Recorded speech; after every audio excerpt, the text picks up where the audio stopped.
अब आप लोग का स्वागत है नेक्स्ट पार्ट में। इसका पहला पार्ट मैं बना चुकी हूँ, जिसमें आप लोगों ने देखा था कितना टॉर्चर की। हम न्यूली मैरिड कपल को प्राइवेसी नहीं दे रही थी, इतना भयानक टॉर्चर कर डाली थी। फिर क्या हुआ, हाँ मैं आप लोग को आगे शेयर करती हूँ। इसका ये था कि इसको ऑफिस भी जाना था, इसकी छुट्टियाँ खत्म होने वाली थी, इसको ऑफिस जाना था। ऑफिस से आने के बाद फिर 10-15 दिन बाद हम लोग को हनीमून में भी जाना था, ये सारा प्लान था। लेकिन अब बारी थी मेरे घर में जाने की। अब क्या हुआ, घर में ऑब्वियस बात है, घर में जा रही हूँ तो फिर इसने क्या कि गाड़ी वगैरह बुक किया।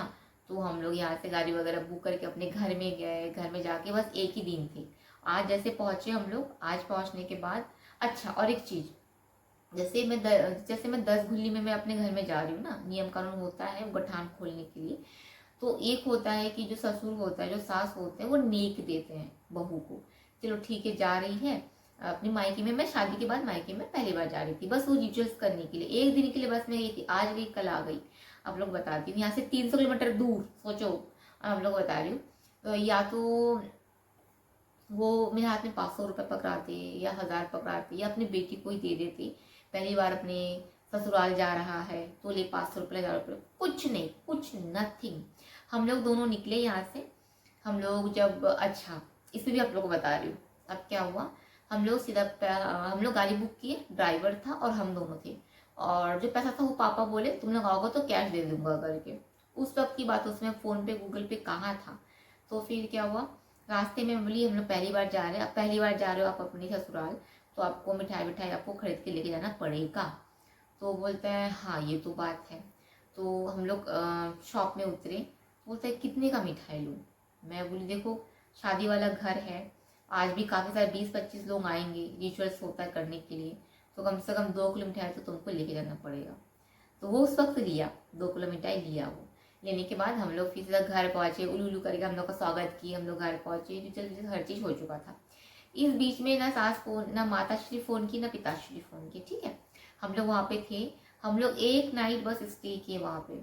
मेरे घर वाले, ऐसा लग रहा है कि हम दोनों घर पे नहीं आए, ऐसा लग रहा है कि हम लोग साथ में 50 लोगों को और लेके आए। 56 भोग खाना बना था, 56 भोग, क्या क्या घर में नहीं बना बाबा रे। मतलब ऐसा लग रहा है जमाई नहीं, कहीं का शहजादा आया हुआ है, इतना भोग उसको लगा। ये हम लोग रात को खाए हुए, बहुत ज़्यादा खाए। अगले दिन सुबह हम लोग वापस निकल गए रायपुर के लिए। पापा ने मुझे दिया था उस वक्त 4500 रुपये गाड़ी को देने के लिए। और गाड़ी वाला, 8 साल पहले की बात है, गाड़ी वाला सिर्फ लिया था 3800 रुपये, मेरे को याद है 800 दिया था। और जो पैसे बचे थे, पापा ने बोला था तुम दोनों रास्ते में कुछ खा लेना, कुछ फल फ्रूट जो भी खाने का मन करे खा लेना, कुछ खरीद वर्द लेना। इसलिए पापा ने उतना मुझे कैश, पापा उस वक्त मुझे कैश दिया करते थे, ठीक है, दिया था। हम लोग सीधा पहुँचे। पहुँचने के बाद हम लोग पहुँचते हैं ना, मैं खाली हाथ नहीं आई थी बाबा, मैं और गिफ्ट्स लेके आई हुई थी। वहाँ पे गिफ्ट्स हो गया, साड़ी हो गया, फिर मतलब कलछा हो गया, बाल्टी हो गया, सारा चीज़ में लेके आके घुसी हुई थी। फिर मेरा वहाँ का देसी सब्जी सब लेके घुसी हुई थी, घर में घुसी। मतलब एक होता नहीं कि चलो बहू आई है, बहू आई है अपने मायके से, कोई नहीं है, कोई नहीं है। वो अपना क्या करे पता नहीं, वो अपना क्या करे पता नहीं। हम दोनों सीधा अंदर घुसे। अब ये बोलता है मुझे कल ऑफिस जाना पड़ेगा। तो मैं बोली और मैं, बोलता है तुम यही रहोगी और कहाँ रहोगी। मैं बोली मेरे को नहीं लोगी क्या। तो बोलता है लूंगा, टाइम आएगा तो तुमको लूंगा, बट तुमको भी यहीं पे रहना पड़ेगा। मैं बोली चलो ठीक है। मैं बोली कोई इशू नहीं है। बैग पैक करने के लिए मैंने दो, मैं बैग पैक कर देती हूँ। तो बोलता नहीं नहीं, वो तुमको नहीं पता है कैसे पैक करना है क्या करना है, मैं खुद पैक कर लूंगा। अपना बैग वगैरह बहुत पैक, मतलब पैक कर रहा था। वो सैंटी हो रहा था, उसको अच्छा नहीं लग रहा था, उसका मन थुथुर बुथुर कर रहा था। मैं सुबह नींद से उठी, नींद से उठ के उसको गर्मा गर्म पराठे टिफिन, मैंने ताकि ऑफिस में पहुंच के उसको खाना बनाना ना पड़े, रात को भी बनाना ना पड़े, मैं रोटियाँ पराठे वराठे सब उसको बना के दे दी। मैं बोली आराम से खा लेना, रेस्ट वेस्ट करना, फिर देन नेक्स्ट डे अपना खाना वाना बना लेना। तो वो तो निकल गया था, वो निकल गया। अब मैं अकेली, न दरवाजा खुलता है घर का, न खिड़की खुलता है घर का, न घर में कोई आता है, कुछ भी नहीं, ना कुछ भी नहीं। मैं क्या आप लोग को बोलूं। मतलब मैं थोड़ा सा दरवाजा खोल के बाहर का हवा लेती हूँ, फिर दरवाजा बंद कर देती हूँ, फिर घर का बदबू सूंघती हूँ। ऐसे ही मेरा चल रहा था, अकेले अकेले खाना खा रही हूँ। अब आप लोग को बताती हूँ मैं। अब मेरे बेड में नहीं आ रही थी, अब नहीं आ रही थी मेरे कमरे में मेरे को डिस्टर्ब करने के लिए। मैं क्या की थी, मैं अब देखो मेरे को डर नहीं लगेगा बताओ, एक तो साला भूतिया घर है, ऊपर से खिड़की बंद, दरवाजा बंद, हवा नहीं आता, सूरज की रोशनी नहीं आती, निगेटिविटी लगती है। अब मैं, मेरा अभी भी मेरा आदत है, मैं लाइट चालू करके ही सोती हूँ, मैं अंधेरे में नहीं सो पाती, मैं सो ही नहीं पाऊंगी। मैं फर्स्ट नाइट मेरे को याद है, वो जब चला गया था अकेला के लिए, मैं लाइट चालू की, दरवाजा बंद के अंदर से मैं सोई, आराम से बंद करके कोई नहीं आया मेरे को डिस्टर्ब करने के लिए, कोई भी नहीं आया। मतलब मेरे को समझ भी नहीं आ रहा था वो आई क्यों नहीं मेरे पास मेरे को डिस्टर्ब करने के लिए। और उस दिन मैं वही वाला कमरे में सोई जिस कमरे में हम लोग सो रहे थे, क्योंकि उस कमरे का लाइट तेज था, और जिस कमरे में हम लोग भाग के गए थे सोने के लिए, मच्छर वाला कमरा, लाइट वाइट कम था, उसमें मैं नहीं सोई क्योंकि उसमें लाइट की फोकस अच्छा नहीं था, मेरे को उजाले में सोना था। ये वाला कमरे सोई, सुबह नींद से उठी, खाना वाना बनाई, सोचो वो वहाँ पे गया था बट मेरे से कंटिन्यू बात कर रहा था, कंटिन्यू बात कर, रात को भी बात किया मेरे से, बहुत लेट नाइट तक बात करके मैं सोई थी। नेक्स्ट डे सुबह भी मैं नींद से उठी, नींद से उठने के बाद भी मैं उसको मैसेज की, good morning, I love you, I miss you. Music चल रहा था, मिस जल्दी आओ, जो रहता है यार न्यूली मैरिड कपल में जो रहता है वही सब चीज़ें, वही इसी वजह से कर रही थी। फिर मैं उसको बोली कि जल्दी घर आना, मिस तेरा अच्छा नहीं लग रहा, बोर लग रहा है करके। तो खाना वाना हर चीज़ बना के मैं रखती थी, मतलब मेरे को बहुत भयानक बोर लगता था, वही झाड़ू पोछा बर्तन वर्तन यही सब कर रही थी मैं। और उसके बीच में उनका टॉर्चर सहती रहती थी, कभी ये कर, कभी वो कर, कभी ये वो, लन फन दुनियादारी। अब मेरे को दोपहर को बुलाए शताब्दी, मैं गई, बोली हाँ माँ, सोना है ना तेरे पास, जितना सोना वना है वो सोना वना मेरे को दे दे, मैं रख देती हूँ, नहीं तो देख वो कहीं ना कहीं गुम हो जाएगा। तू तो अभी जहाँ पे वो रह रहा है, तू तो वहाँ पे भी देखने जाएगी ना, और ये जो अलमारी है इसका तो चाबी ताला है नहीं, मेरे पास दे, मैं संभाल के रख देती हूँ, मैं खुश। वाह, कितनी अच्छी मम्मी है, मेरा सोना वोना सब संभाल के रख देगी, कुछ भी नहीं घूमेगा, कुछ नहीं होगा, मैं बड़ी अपना भयानक खुश। मैं निकाल के झिल्ली में भर के डब्बे में डाल के सब उनको दे दी, सब, पायल तक नहीं छोड़ी, पायल तक मैं उनको दे दी। तो जब मैं उनको दी ना, तो वो खोल के सब देख रही थी, तो मुझे बोलती ये पायल बहुत सुंदर लग रहा है। तो मैं बोली हाँ ये मेरे पापा मेरे को दिए हैं। तो बोलती ठीक है, इसको मैं पहनती हूँ। तो मेरे को मैं फिर बोली ठीक है मम्मी, मेरे को लगा बस नॉर्मली पहनने का मन किया होगा, तो बोली मैं पहनती हूँ। मेरे को ये नहीं पता कि मांग रही है, दे दे हमको पायल ठाकुर के, मेरे को ये नहीं पता था। बोले ठीक है। और ना सोने का एक कड़ा था, मेरा हाथ 2-4 है, उनका हाथ 2-8 है। एक बात बताओ वो उस कड़े को कैसे घुसाई होगी, जैसे मैं ये बता रही हूँ, ये तांबे का मेरा कड़ा है, ये देखो यहाँ से यहाँ पे आ जा रहा है, इतना बड़ा है, ठीक है। मेरा सोने का कड़ा ली वो पहनने के लिए, और वो यहाँ से घुस नहीं रहा है। तेल लगाई, शैम्पू लगाई, इतना जोर जोर से दबा के घुसाई है, आधा एक घंटा बैठे बैठे कि यहाँ पूरा सूज गया, छिल गया, यहाँ छिल गया, घुस तो गया बाई गॉड, अब घूम नहीं रहा है। घुसा ली, नीचे आना दूर की बात है, ना नीचे जा रहा है ना ऊपर जा रहा है, और ऐसे मान लो आ गया, ऐसा घूम भी नहीं रहा है, यहाँ फंस गया यहाँ। अब क्या करेगी बताओ, सोने का कड़ा अब यहाँ फंस गया है। उनका तो शाखा पौला पहनी थी, ऊपर से ऐसा सा लूड़ा कड़ा है, बस हाथ में होना चाहिए गुड़, ठीक है। लेकिन बताओ ये नहीं कि चलो काट देती हूँ खोल देती हूँ, नहीं, वो रख ली उस चीज को। मेरे को इतना ज्यादा गुस्सा आया ना, वो मेरी बुआ है, सगी बुआ नहीं है वो मेरी, मतलब थोड़ी दूर की बुआ है, मतलब मेरे पापा ने एक जन को ना बहन माना था, तो वो उन्होंने मुझे दिया था वो। अब मतलब इतना गुस्सा है मेरे को, मैं आपको बता नहीं सकती, ठीक है। अब इस बीच आई थी मेरी माता श्री की मामी सास, ठीक है, वो आई हुई थी। तो उन्होंने क्या किया, बहुत प्यारा सा, बहुत सुंदर सा मुझे एक मतलब 8 ग्राम का, लगभग 8 ग्राम का मुझे गोल्ड की ये ईयरिंग गिफ्ट की। इतना बड़ा तकरीबन होगा, इतना बड़ा 8 ग्राम का। ऐसा यहाँ पर फ्लावर बना हुआ था, फिर यहाँ पे ऐसा फ्लावर बना था, नीचे 2 झुमका था, सेम बहुत प्यारा, बहुत क्यूट सा।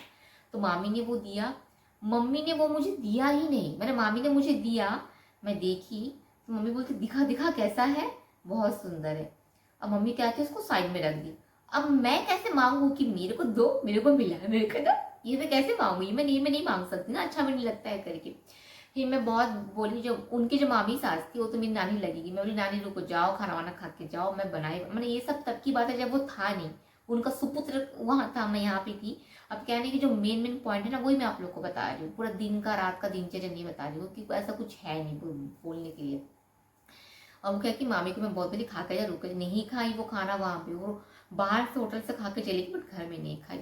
मगर हाँ, रिश्तेदार देना पड़ेगा कुछ गोल्ड बहू को, तो आए थे, अपना जो धर्म है वो अदा करके चले गए। वो इयरिंग लेके चली गई और मेरे को गुस्सा आ रहा है। एक तो मेरा सारा सोना लेके रखी है, पायल ले ली, करा ले ली, इयरिंग भी ले ली। अब मैं गई कूद कूद के वहां पे, मैं जाके बोली मम्मी नानी ने जो इयरिंग दिया था दो ना, मैं उसको पहनूंगी, प्यार से दो ना, मैं उसको पहनूंगी, क्योंकि ये अब तो बहुत सारे इयरिंग्स हो गए ना, ये टेम्पर वाला नहीं पहनूंगी, वो वाला पहनूंगी। मैं पापा के सामने मांगी, कैसे मना करेगी। वो क्या की, निकाल के ऐसा वैसा खुतुर फुतुर करते करते बड़ी मुश्किल से निकाल के मेरे को दी। मैं भाग कर लेके करके मैं लेके मैं सीधा कमरे में ड्रेसिंग टेबल के अंदर रख दी। अब मैं बोली पहनती हूँ, नहीं तो बोली कि पहनी नहीं है। मैं जो मेरा टेम्पल वाला इयररिंग है मैं खोल के अंदर रख दी, और वो जो था वो पहनी। भाई गॉड इतना खूबसूरत, सोचो मैंने ऐसा रोज बना हुआ है, फिर नीचे और एक रोज है चपटा में ना, ऐसा फूला फूला नहीं, ऐसा चपटा रोज है, और नीचे दो ठो ऐसा झुमका है। क्या लग रहा था भाई गॉड, इतना क्यूट लग रहा था। अब वो मेरे पास आई, ऐसा टेक के मेरे को देख गई दरवाजे के पास, बहुत सुंदर लग रहा है, तो 2 दिन पहनना फिर मेरे को दे देना, मैं फिर पहनूंगी। मैं बोले ठीक है दे देना। अब मेरा खून खौलने लगा है। मैं बोली मम्मी आप ना मेरे को ना नेकलेस मेरे को दे देना, मैं तो अभी वहाँ जाऊंगी आपके बेटे के पास, तो वहाँ पे शायद कुछ पार्टी वार्टी है बता रहे थे, तो वहाँ पे मैं पहनूंगी करके। वो बोले ठीक है तू मेरे को जब जाएगी ना तब मेरे से मांग लेना। मोटा मोटा मैं पहनती थी, और एक पतला मंगलसूत्र, ठीक है। मैं अब चेन है तो पहन रही हूँ, मेरे को बड़ा शौक था गोल्ड पहनने का, से बड़ा शौक था। जो मेरे को जानते पता होगा, इस हाथ में 4 गोल्ड का फिंगर रिंग, इस हाथ में 4 गोल्ड का फिंगर रिंग, 3 सोने का चैन पहनती थी मैं, कान में ईयर रिंग, हमेशा, मतलब इतना शौक था मेरे को। अगर मेरे कुछ पुरानी फोटोज होंगे ना मैं आप लोग को यहाँ पर लगा दूंगी, आप लोग देख लेना, इतना सोना पहनती थी मैं। अब क्या हुआ, वो अब चैन तो मेरे से ले नहीं सकती, क्योंकि वो तीनों मेरे घर का दिया हुआ था। तो तुम कब आओगे, जल्दी घर आओ, मेरे को अच्छा नहीं लग रहा है। अब मैं उसको बता दी ऐसा ऐसा ऐसा ऐसा हुआ, तो बोलता है अरे पहनने दो ना, कब तक पहनेगी, तुम्हारा ही तो होगा ना, कल को अगर मर जाएगी तो तुम्हारा ही होगा। मैं बोली अरे उनको मरते मरते भी 25-20 साल है, तब तक मैं 50 साल की हो जाऊंगी, तो 50 साल में मैं पहनूंगी क्या वो सब चीज। वो 40 के बाद तो मेरे को और पहनने का मन नहीं करेगा। अभी नया नया शादी हुआ है तो अभी मैं पहन सकती हूँ, अब मैं उनका मरने का वेट करूंगी, कब 25 साल जाएगा वो मर जाएगी, फिर तब तक तो मेरे खुद के दांत झड़, मैं ऐसा करती रहूंगी, तब थोड़ी सा उनका हार पहन के चूड़ी वूड़ी पहन के घूमते रहूंगी मैं। बोलता अरे उनको ना कभी देखी नहीं है ना ये सब चीजें, तो उनको भी पहनने का मन करता है, तो तुमसे पहने तो क्या होगा। मैं बोली बाबू मोशाई पहनना अलग होता है, वो पहनने की करके तो मैं उनको दी थी, वो तो रखनी है, रखना अलग होता है, पहनना अलग होता है। अब पहनने का मन है तो तुम्हारे पापा कैपेबल है, जॉब करते हैं, तुम भी कैपेबल हो, जॉब करती हो, तो तुम और तुम्हारे पापा अपनी माँ को दो खरीद के, मेरे को जो मिला है, जो मेरे पेरेंट्स देते हैं वो क्यों लेके गए। तब पता मेरे को क्या बोलता है फोन में, मैं नहीं दे सकता। मैं बोली क्यों, बोलता है मेरे को जो सैलरी मिलती है मैं तो सब पापा को दे देता हूँ। मैं बोली क्या, बोलता है हाँ, मेरी बहन का एटीएम कार्ड मेरे पापा के पास रहता था, तो मेरा एक एटीएम कार्ड मेरे पापा के पास है, और मेरा एक पासबुक मेरे पापा के पास है, और एक एटीएम एक पासबुक मेरे पास है। मैं बोली मैं नहीं समझी। बोलता है देखो मेरी बहन का एक एटीएम एक ही पासबुक था, तो मेरी बहन का सैलरी मेरे पापा उठाते थे, पापा खाते थे, पापा जो भी करते करते थे, मेरी बहन को सिर्फ 500 मिलता था, ठीक है। तो मेरा 2 एटीएम कार्ड है, 2 पासबुक है, तो जिसमें मेरी सैलरी आती है वो सैलरी वाला जो एटीएम और क्या बोलते हैं पासबुक है वो मेरे पास है, और जिसमें मैं पैसा जमा करता हूँ वो मेरे पापा के पास है। एक पंजाब इंटरनेशनल था, और एक BOI, बैंक ऑफ क्या पता नहीं, BOI ऐसा कुछ नाम था, जो भी है। तो बोली फिर, तो बोलता जब जब मेरी सैलरी जमा होती है मैं अपने हिस्से का 5-7 हज़ार रख के बाकी पूरा पापा के पास जो एटीएम है उसमें मैं ट्रांसफर कर देता हूँ। तो बोले फिर, तो बोलता है पापा को जब चाहिए रहता है पापा एटीएम जाते हैं, पिन दबाते हैं, पैसा निकाल लेते हैं। मैं बोली फिर? बोलता है अब तो मेरे पास पैसे नहीं, मैं मम्मी को कहाँ से खरीद के दूँ। मैं बोली ठीक है। सोचो आप, मतलब जो बाप महीने का 1 लाख कमा रहा है, अपनी बेटी का पैसा भी लेता था, साथ में अपने बेटे का पैसा भी लेता था। पैसा लेना गलत नहीं है। जहाँ पे बाप 1 लाख कमा रहा है, बेटा कमा रहा है 30-35 हजार, उस वक्त तो बाप को लेना चाहिए बेटे का पैसा। बेटा खुशी खुशी जो दे, बेटा खुशी खुशी अगर 15 हजार भी बाप को दे रहा है तो भी बहुत बड़ा चीज़ है, क्योंकि बेटे की शादी हुई है, बेटे की शादी हुई है, बेटे का घर परिवार है ना। अब सोचो अगर बाप नहीं कमाता, बाप के पास पैसे नहीं होते, मैं बोलती पूरा दे दो, हम सब साथ में रहेंगे, हम सब साथ में रहेंगे, पूरा पापा को दे दो, घर खर्च पापा चलाएंगे, घर मेंटेन पापा करेंगे। लेकिन जब पापा 1 लाख कमा रहे हैं वहाँ तुम पूरा पापा को दे रहे हो, बस 5,000-7,000 रखते हो। फिर अच्छा भी मेरे को बोला था वो 3,000-2,800 में रूम रेंट देता हूँ, और बाकी 2-3 हजार मेरे महीने में खाना पीना चलता है और तेल वेल डालता हूँ, तो 5 से 7 हजार मेरे खर्च होते हैं, तो 7,000 तक तो बाकी पूरे पापा को दे देता हूँ मैं।